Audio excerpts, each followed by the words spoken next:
Good morning. Sorry for a little delay there. Can you guys hear me okay? Looks like something's funky. I swear, there's always something funky. And my chat is not seeming to go through. Let's see. Let's try that again. No? Awesome. Well, can you guys hear me okay?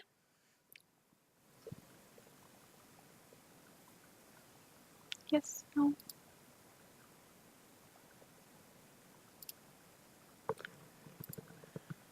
Uh-oh.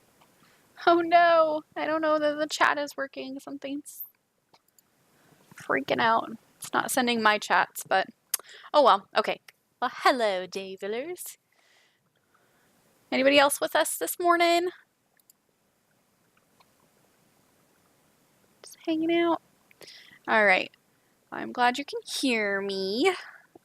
I am actually really excited about this. We're going to backtrack a little bit and we're going to do our day 6 and our day 8. Day 7 was our day off. And let's see. I know you, Jay Villers, have read everything, the Genesis 10 and 11. And since this is the first week that we are kind of backtracking like this, do you want me to read all of 10 and 11? Or would you like me to kind of go over the notes and kind of break it down a little bit? So I have some super cool breakdowns for us. I'll kind of leave that up to you and whomever else is with us. See what you guys prefer. Any input there?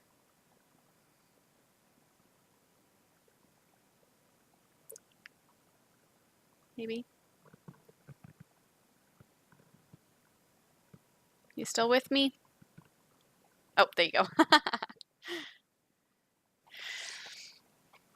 Okay, well, let's do this. Oh, and you know what? Okay, so one thing I am trying to really work on with this is I will fully admit that one thing that I grew up really being taught that prayer is something that is very private and personal, and I still have a hard time breaking out of that. So one way that I am going to try to combat that and work on that together is I'm really trying to push myself to open us up in prayer before we get started. So if you wanna pray with me, we'll do that together. Dear Lord, thank you so much for leading us to be together and learn together and grow together and learn more about you and your plan and your story and the way that the world began and where we came from. And God, just help us to hear from you today and help us to just grow even more together and help us to grow in our mission here and bring more people in to help them grow and learn as well. And God, I just pray that we all have just the best opportunity to get closer to you and take full advantage of that. And God, just please lead us and guide us. And thank you so much for everything that you do for us, all the blessings that you provide for us every single day. And we don't deserve any of it, but God, you give it anyway. And I'm so grateful.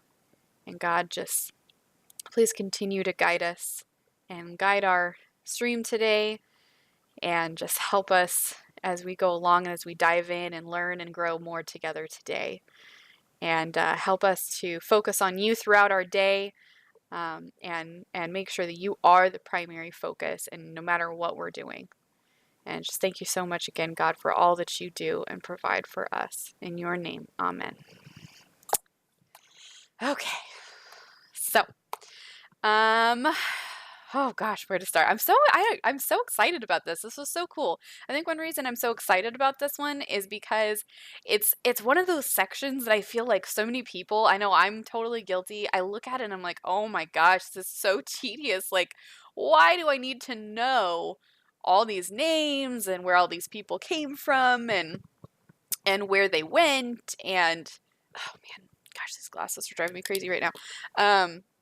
And just, why do I need to know all of this? And then when you dive in, you're just like, wow, this is incredible. It's just so interesting and so valuable that God tells us, excuse me, exactly where we came from. And he explains to us exactly how all the different nations were formed, where they came from, why, from whom. And knowing that is incredible. And the information that I've been able to dive into and find so far is really cool. And I know that there's so much more to learn just from these chapters. Um, so I'm hoping that I can go back and kind of go through again, and maybe you'll have some information, Jay Villers, and I'm not sure if this is counting me as the other person or if we have another person with us, but whomever is with us, I would love input. And hopefully we can learn some really cool things together today. So I think what I'm going to do is, rather than read through 10 and 11, because I know, Jay Villers, I know you've read it, and and obviously I've read it a couple times. So I would like to go through some really cool notes and break it down for us. Um, so let's, and then we'll read through, what is that, 12 and 13. Was it 12 and 13? 11, 12, yeah. So then we'll read through that. Okay. Okay, so you've got, at first I saw the people building the Tower of Babel as ambitious and unified and struggled to understand the problem. I looked at some commentaries and it seems most believe the people were proud and wanted to reach the heavens to be like gods. Pride makes more sense than ambition for God to intervene. Yes, and I love that you wrote this because one of the notes in my study Bible, oh, hello, I see we have a couple people joined us. We are going over, we're kind of breaking down Genesis 10 and 11 this morning, right? 10 and 11. Gosh, I get so mixed up now. Yeah, so we're going through kind of breaking that down. Please feel free to say hello in the chat, and if you have any comments, any thoughts, any references, anything, please feel free to join us there in the chat. It'll be super awesome. So this section is just so, it's just so interesting, with the Tower of Babel. So there was actually a comment here in my study Bible that answered exactly your point here. My first point was kind of the breakdown of 10 and 11 is showing us that we all, like every single human on earth, literally came from one family. We all came, originally we came from Adam and Eve, and then all the descendants went down to Noah, and then Noah and his family were the only ones left, so then we all came from Noah's family. Noah's family went out and populated the earth. And 10 and 11 breaks down how that happened. We'll break that down a little bit here in just a moment. And so the Tower of Babel was an act of defiance. God told the people to scatter and multiply, but the tower was to make a great city so that the people would not scatter. Like they said that was their point. They wanted to make this great tower so that they would not end up being scattered across the earth. They'd have this great city to stay and remain in. This defiance showed God once again the potential that mankind has for evil. So God scattered the people over the earth. God had given everyone one language originally, but when he saw what they did with the tower, not only did he force them out and kind of force them to scatter, he gave them all different languages. So he changed their language. To create barriers and obstacles to undermine humankind's destructive behavior. So basically, the Tower of Babel was definitely defiance, right? It was, he had told all the people to go out, scatter, multiply, populate the earth, right? And they decided, we're going to stay right here. We're going to build this tower. It's going to be this awesome, huge tower. And it's going to be our central location. We're not going to move from here. We're going to just stay right here, even though God told us to scatter, right? So they were being disobedient and defiant of God and his commands. And once again, we see an example of how humankind has a tendency to be destructive. And actually, the way that there's a certain part of this note that was really interesting, the way that they worded it.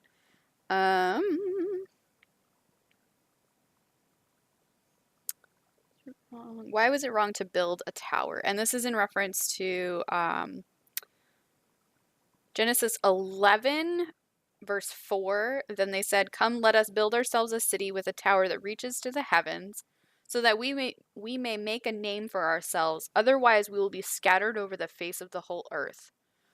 And the note here is, perhaps it was an act of defiance against God's command to fill the earth.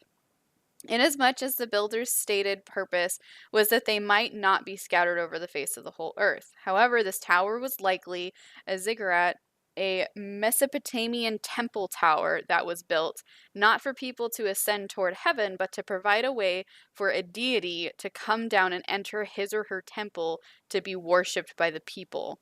Thus, the people had begun to think they could gain God's favor by meeting his needs. In either case, God saw it as people as people unifying themselves against his sovereignty. So that's one kind of outlook on that I think is very interesting. So the Tower of Babel, definitely defiance. And so that is what led to God pushing people out and scattering them more, basically.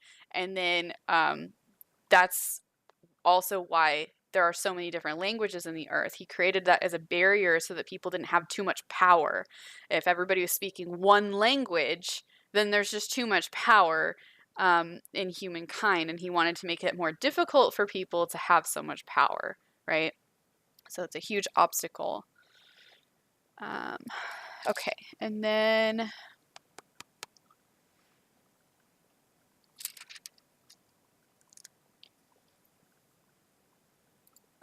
let me go back to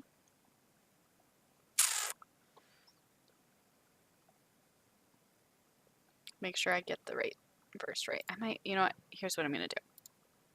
We're going to hop over to 12 and 13. And then we're going to go through the breakdown. So I want to make sure I don't jump ahead. Okay, so this is Genesis 12. The Lord had said to Abram, "Go from your country, your people, and your father's household to the land I will show you. I will make you into a great nation, and I will bless you. I will make your name great, and you will be a blessing. I will bless those who bless you, and whoever curses you I will curse, and all the peoples on the earth will be blessed through you." So Abram went as the Lord had told him, and Lot went with him. Abram was 75 years old when he set out from Haran. He took his wife Sarai, his nephew Lot, all the possessions they had accumulated, and the people they had acquired in Haran.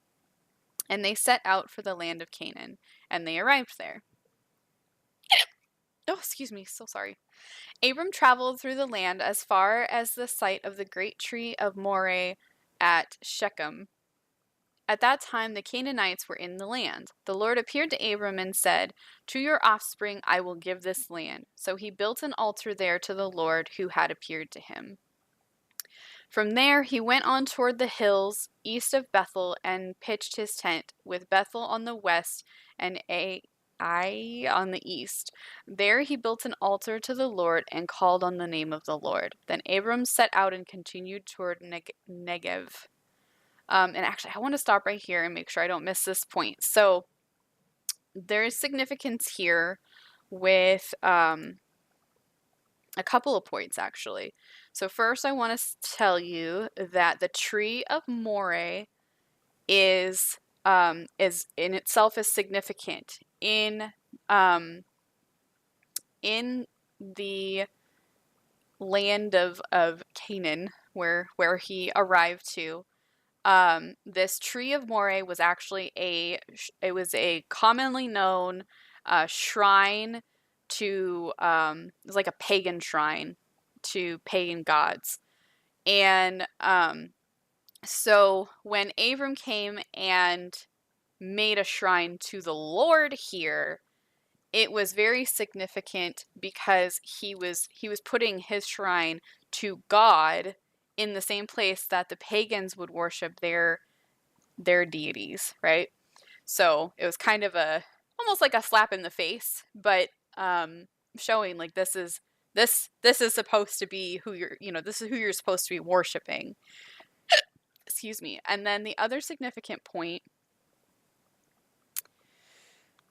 excuse me, is Abram is a descendant of Shem, who is, should I get all these names right? Yeah, of Shem. Canaan is the youngest son of Ham, and Canaan was cursed by Noah. Earlier we read about that. Canaan was cursed by Noah because his father Ham had made fun of Noah while he was drunk and naked, passed out in his house. So Canaan was cursed, and the curse was basically that that Canaan would end up basically serving and being obedient to the descendants of Ham, right? So the descendants of Canaan would be obedient to the descendants of Shem. Abram is the descendant of Shem, right? And he went into Canaan's land, the land of Canaan, and the Lord said, "This will be your land." So the descendant of Shem goes to the land of Canaan, and the Lord says he's going to give him this land. He's basically fulfilling that that promise, that curse that that the Canaanites would end up being obedient to Shem's descendants. Does that make sense? It's all these names. It's hard to make sure that it all makes sense out loud, but so that's significant. The fact that Abram is being told he's going to get this land. That's a big deal. Okay. Now there was a famine in the land, and Yes, and we are totally going to hit on that. I actually, oh my gosh, I'm so excited. I shared in the Discord, I have a site that I found that like lists out, it kind of simplifies it a little bit. So I have that up, I'll show you, and then I posted that in Discord, and then I'll read again what I put in Discord. Not sure if you had a chance to read that, but it's very fascinating. There's definitely more to it than all of this, but it breaks it down, and it's just so fascinating. You are totally correct. I'm like kind of blown away at all of this, actually. And again, that's a good example of like you never know what you're missing out on until you really like focus on it. You know what I mean? So many points in the Bible you're like, oh, like, why is this relevant to me? And there's so many points you can say that, but if you actually do the research and you actually pay attention, you're like, holy cow, like this is amazing. This is such incredible information, and so few people actually are aware of it. But literally, this is our history. This is our history. It is relevant. It is our genealogy. And this is where we came from. This is where all the people of the earth came from. It's just, I'm totally nerding out over this. Anyway, so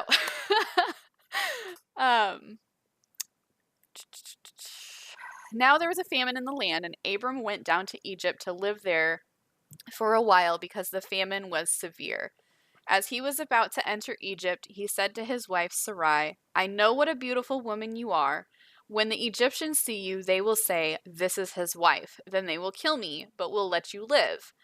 Say you are my sister, so that I will be treated well for your sake, and my life will be spared because of you." When Abram came to Egypt, the Egyptians saw that Sarai was a very beautiful woman, and when Pharaoh's officials saw her, they praised her to Pharaoh, and she was taken into his palace. He treated Abram well for her sake, and Abram acquired sheep and cattle, male and female donkeys, male and female servants, and camels. But the Lord inflicted serious diseases on Pharaoh and his household because of Abram's wife Sarai. So Pharaoh summoned Abram. "What have you done to me?" he said. "Why didn't you tell me she was your wife? Why did you say she is my sister, so that I took her to be my wife? Now then, here is your wife, take her and go." Then Pharaoh gave orders about Abram to his men, and they sent him on his way, with his wife and everything he had. And I'm going to stop right there. And well, no, I'll keep going. I'll read that at the end. Gosh, I'm so nerding out over this section. I'm sorry. Okay.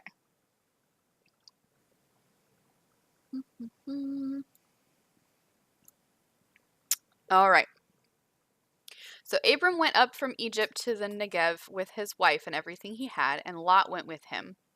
And if you don't remember, Lot is Abram's nephew. Abram had become very wealthy in livestock and in silver and gold. From the Negev, he went from place to place until he came to Bethel. To the place between Bethel and Ai, I don't know how to pronounce that correctly, to be honest, where his tent had been earlier and where he had first built an altar. There Abram called on the name of the Lord. Now Lot, who was moving about with Abram, also had flocks and herds and tents, but the land could not support them while they stayed together, for their possessions were so great that they were not able to stay together. And quarreling arose between Abram's herders and Lot's. The Canaanites and Perizzites, that just sounds like a very unfortunate name, Perizzites, were also living in the land at that time. So Abram said to Lot, "Let's not have any quarreling between you and me, or between your herders and mine, for we are close relatives. Is not the whole land before you? Let's part company. If you go to the left, I'll go to the right. If you go to the right, I'll go to the left." Lot looked around and saw that the whole plain of the Jordan toward Zoar was well watered, like the garden of the Lord, like the land of Egypt. This was before the Lord destroyed Sodom and Gomorrah, which we will get to learn about more later. So Lot chose for himself the whole plain of the Jordan and set out toward the east. The two men parted company. Abram lived in the land of Canaan, while Lot lived among the cities of the plain and pitched his tents near Sodom. Now the people of Sodom were wicked and were sinning greatly against the Lord. The Lord said to Abram after Lot had parted from him, oh gosh, I'm so sorry, excuse me. These hiccups, I tell you. The Lord said to Abram after Lot had parted from him, "Look around from where you are to the north and south, to the east and west. All the land that you see I will give to you and your offspring forever. I will make your offspring like the dust of the earth, so that if anyone could count the dust, then your offspring could be counted. Go walk through the length and breadth of the land, for I am giving it to you." So Abram went to live near the great trees of Mamre at Hebron, where he pitched his tents. There he built an altar to the Lord. Okay, so many significant points here. And one reason, again, we talked about this in a previous little session. Oh my gosh, I am so sorry. My hiccups are ridiculously obnoxious. So one thing that we get to take away from all of this is that sometimes it takes a really long time. It could take generations. It could take centuries for a promise from God to be fulfilled.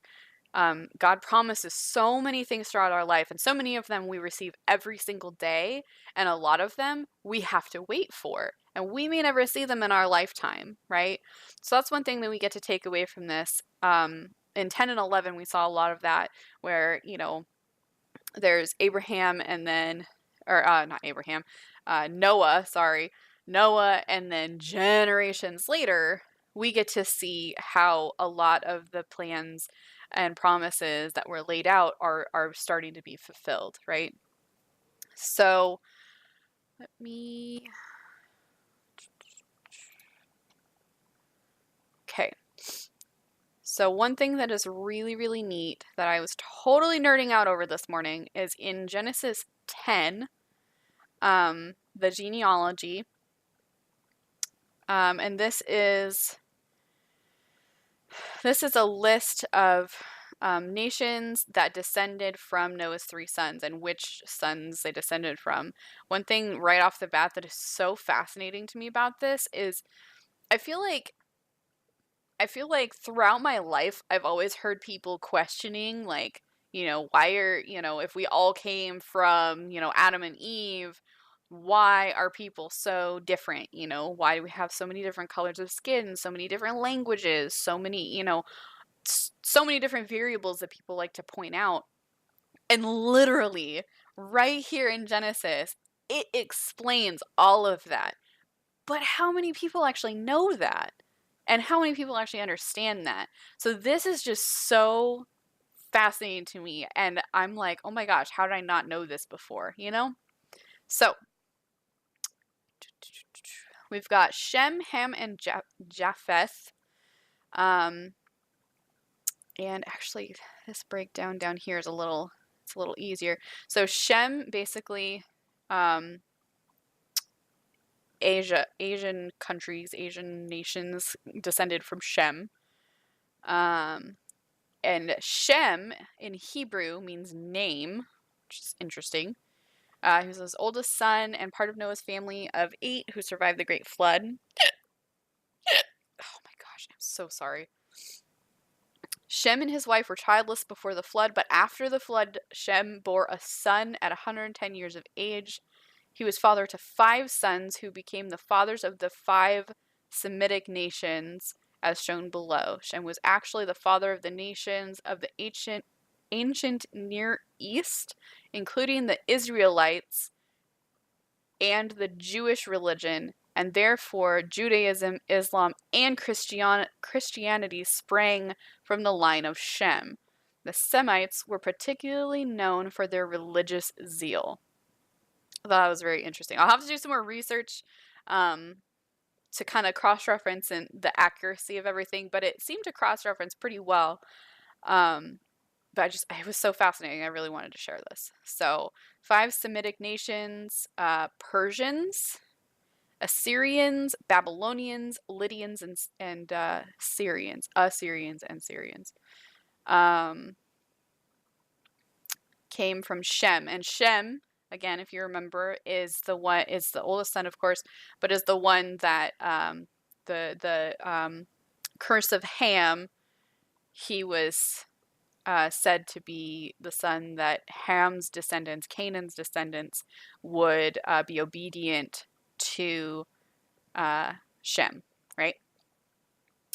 Ham, his descendants ended up being populating basically what we would now know as Africa and the different African nations there. Ham is Hebrew for hot or black. Very interesting. Was Noah's second oldest son. Oh, I was wrong. I'm sorry. I called him the youngest. He is the middle child. Second oldest son and part of the family of 8 who survived the Great Flood. Ham and his wife bore 4 sons who became the fathers of the nations of Africa. Ham's 4th son, Canaan, was prophetically cursed because he gazed at his father's nakedness while he was drunk. This curse would mean that that Canaan would lose his land to the Hebrews and would be subservient to the descendants of Shem. The Hamites were known for their physical endurance. So the 4 Hamitic nations: Ethiopians, Egyptians, Libyans, and Canaanites. And the Canaanites settled above Africa east of the Mediterranean, later was given to the Hebrews,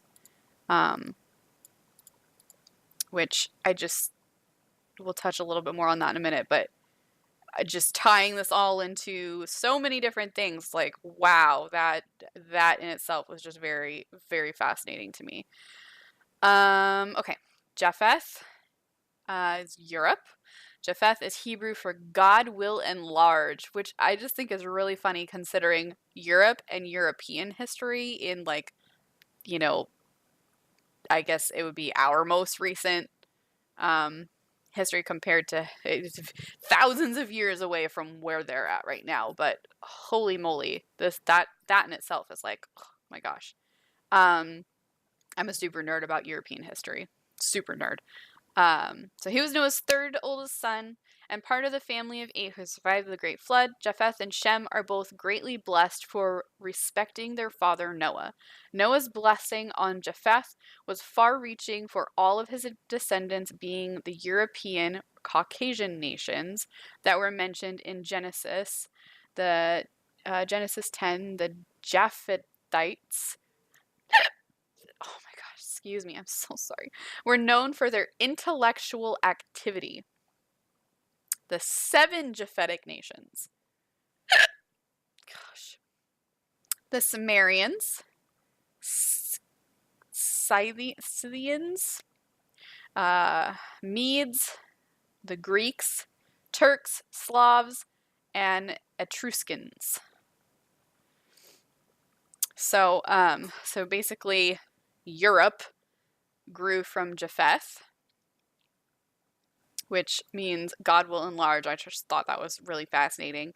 Ham, the African nations descended from Ham, and the Asian countries from Shem. And obviously, it grows further and further than that as time went on. And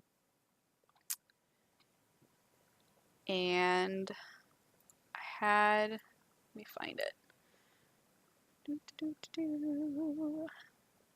Did you have a chance to read my little note here in the Discord, Jay Villers?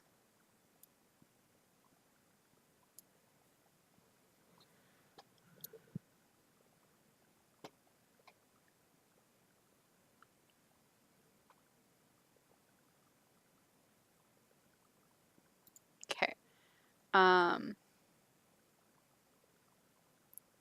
Oh, no worries, no worries.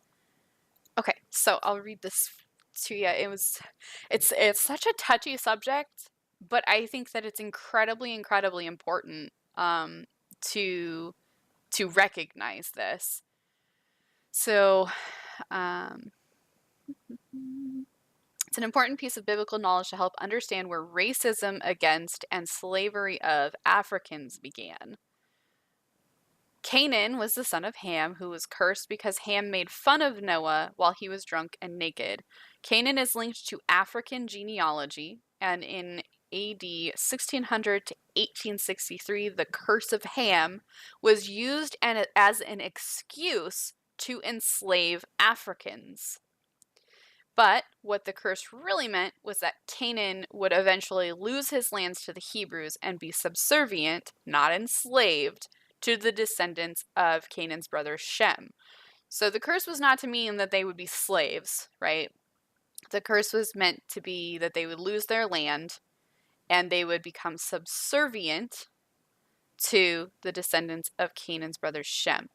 And I just want to, I love this word because I feel like it really hits the point. And I wanted to actually, like, to the point that I'm like, I want you to see what this word actually means. Prepared to obey others unquestioningly, right? And that's the more accurate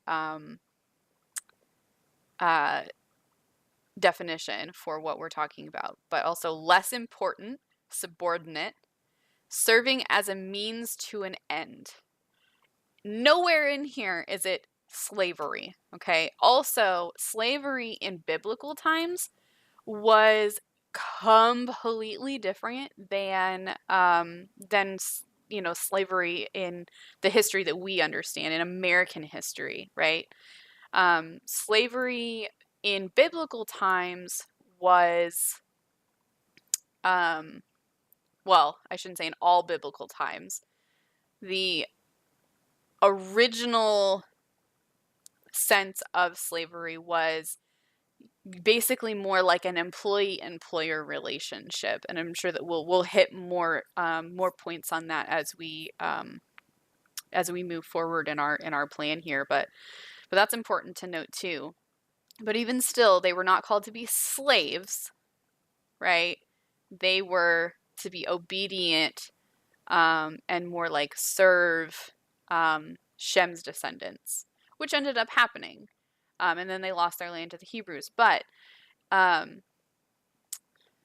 the Canaanites ended up kind of getting screwed because later on in history, again, we see that this curse was used as an excuse to enslave them. And slavery at that point, by that time, was very much like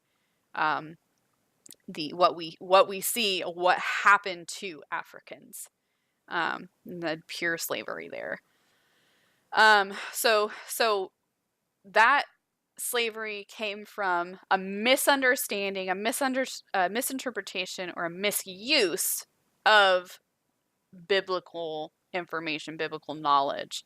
It was twisted and misused to cause harm to African people. Does that make sense? It's kind of a heavy bit of information. I'm trying to explain that in the best way.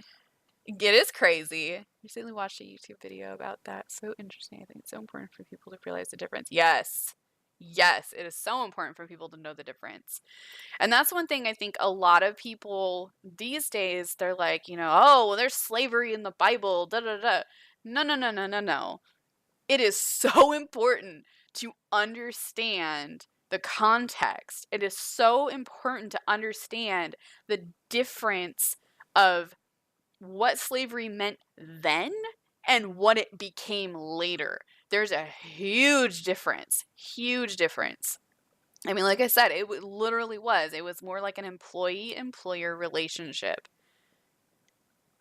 It is not the abusive, obstructive, just horrifying form of slavery that we know in our, more recent history. That's not what it is. But this is where that came from. It was a complete misuse. This is humans, and it comes right back to God knew that humans have this nature to be evil. And look what happened when people decided to take something from, biblical stories. They took that and they twisted it and made it corrupt, right? And it hurt people. And that is not what God wanted. That's not what was meant to happen.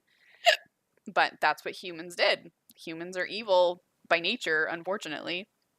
So this all just really ties together, and it's just like, oh my gosh, so now if anybody ever asks you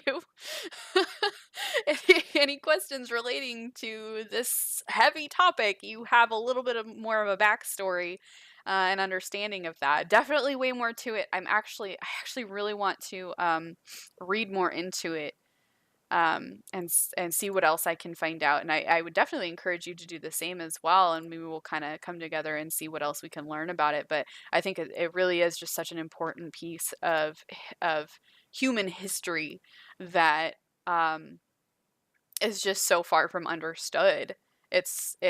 People take, I mean, even throughout all of history, people take pieces of the Bible and they skew it. Oh, there was one other point. I totally got sidetracked with that. But there was one other point that I really wanted to touch on. Okay, so with Abram and Sarai, they went to the Pharaoh. And the Pharaoh took Sarai, his Abram's wife, as a concubine, right? But it was because Abram lied to him. So why did Pharaoh get... he was the one that got a plague on him even though it was Abram that lied, right? So why the heck did the Pharaoh get the consequences for Abram's lies? I just wanted to read here. On 2 occasions, Abram passed off his wife Sarai as his sister out of fear of being killed on account of her beauty. These narratives record what Abram said and did, including the consequences to others. But that does not mean his choices were right or that he didn't have other options. Abram's actions created an ethical dilemma. Sometimes lying may seem justified, but God expects us to trust him and do what is right, even if the consequences appear unfavorable. And then why would God punish Pharaoh who had been deceived? This story illustrates how far God is willing to go to protect his own people, even when they act foolishly. It also shows that the innocent must sometimes suffer for the sins of others. Pharaoh and his house suffered because of Abram's fears and lies. God did this to protect Sarai, the mother of Israel, and to preserve his plan of redemption through Abram. So again, we see an example of how something that is done, well, a few things, something that is done, God has a plan, and it may not always happen in our lifetime. Sarai is the mother of Israel. Obviously, Israel is very important. And if God had punished Sarai or Abram, then we would probably not have Israel. It would not be the same. And God's plan of redemption through Abram would have fallen apart. So sometimes, for the greater plan, innocent people will take the consequences for our sins. That's something that we have to calculate, that we have to consider that and think about. Just because we don't feel consequences for our sins, for things that we've done wrong, doesn't mean that there aren't consequences. Somebody else may be reaping the consequences of our mistakes, right? And in cases like that, God is showing us mercy because there is a bigger plan in store, and he needs to do what he needs to do, right, to make that overall plan happen. So I thought that was very, very interesting. Yeah, and then the rest of these notes, I think we've already gone over, but gosh, just so much information here, and just so much to digest. And again, I definitely plan on going through this more, and would love it if you want to do that with me too, and just see what else we can learn about this history. And I'm very interested to see what I can get from the coming chapters and everything. Especially, I've read Genesis. I don't know about you, but I've read Genesis a bajillion times. Like, that's probably the one book in the Bible that I have read through and through so many times, but never have I gotten what I've gotten this time through. Like, it's just incredible. So I hope that you're getting a lot more from from reading through this plan with me, than you've been able to get before, bringing our knowledge together. And I'm really looking forward to continuing. So thanks so much for joining me. I hope I didn't cut into your lunch break too much. But I'm so glad that you joined me this morning for this. And I hope you have a really good rest of your day.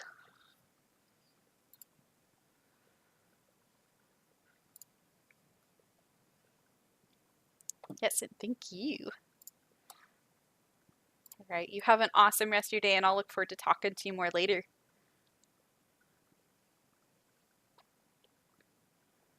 Bye.